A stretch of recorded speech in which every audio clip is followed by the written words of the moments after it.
Bienvenue sur Africa 24 dans cette nouvelle édition du 12-15. Voici les titres de l'actualité. La 5e édition du sommet sur la transformation économique de l'Afrique s'achève ce vendredi 17 mai à Kigali au Rwanda. Un rendez-vous porté par plusieurs chefs d'État africains lors duquel le premier robot humanoïde au monde a prononcé un discours. La production d'oranges peine à satisfaire la demande nationale au Togo. Face à ce déficit, les initiatives privées se multiplient. Près de 1500 hectares d'orangers devraient être plantés d'ici 2030. Et le millier d'hectares restant de Voïbola est menacé à Madagascar. Il s'agit de la dernière forêt côtière du pays, abritant des espèces rares. Les communautés locales ont donc décidé de se mobiliser. Mais tout d'abord, en Côte d'Ivoire, des affrontements à Béoumi, près de Bouaké, dans le centre du pays, entre communautés Baoulé et Malinké, ont fait au moins 3 pertes en vie humaine et une quarantaine de blessés durant ces 2 derniers jours. C'est une altercation entre 2 hommes qui a provoqué cette escalade de violence, ravivant des tensions déjà observées lors des dernières élections municipales d'octobre 2018. Un couvre-feu a donc été instauré à Béoumi de 18h à 6h du matin pour tenter de ramener le calme dans cette région. Le sommet sur la transformation économique de l'Afrique se clôture ce vendredi 17 mai à Kigali au Rwanda. Le Rwanda qui est justement un modèle pour l'Afrique numérique grâce à ses nombreuses politiques menées dans ce sens. Lors d'une session présidentielle, les participants ont pu notamment écouter le discours de Sophia, le premier robot humanoïde au monde. Reportage de notre correspondant fraterne d'Akei Senga.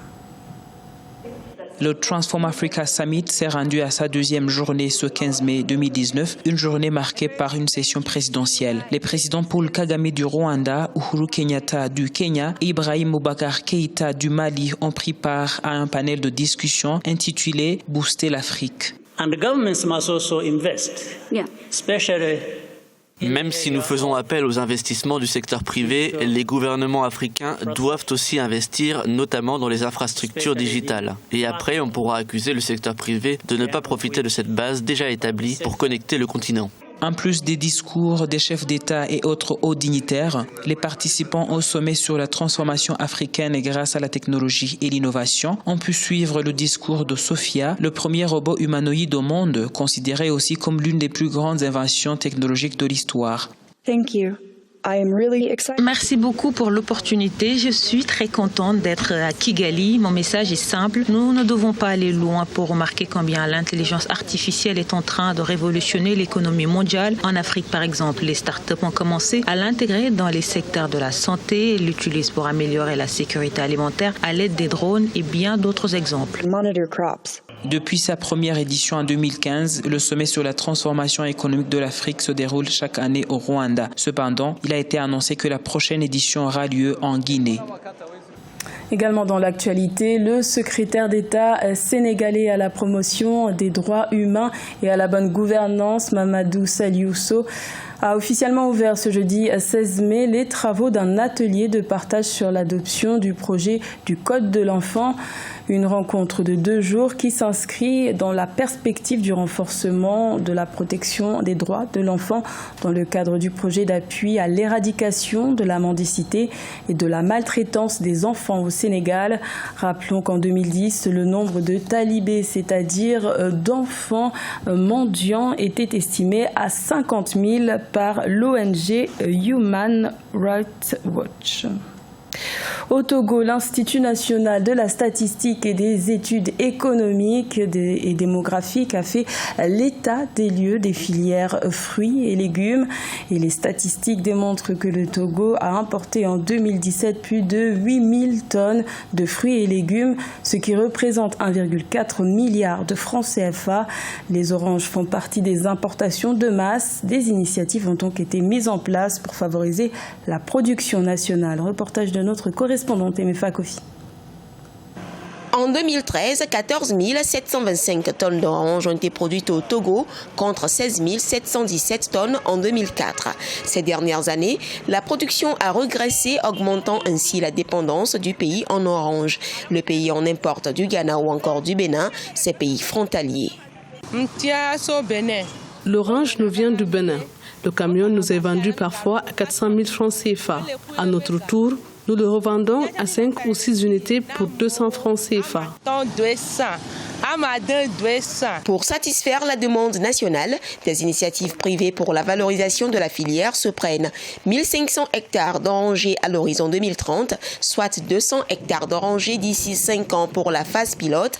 C'est le projet de cet entrepreneur agricole qui prévoit 250 plants d'orangers par hectare. La finalité de ce projet, c'est d'avoir une unité de transformation de l'orange en jus d'orange et de l'orange en sachet. Cette unité qui va employer le projet va employer presque 300 personnes composées de 65% de femmes.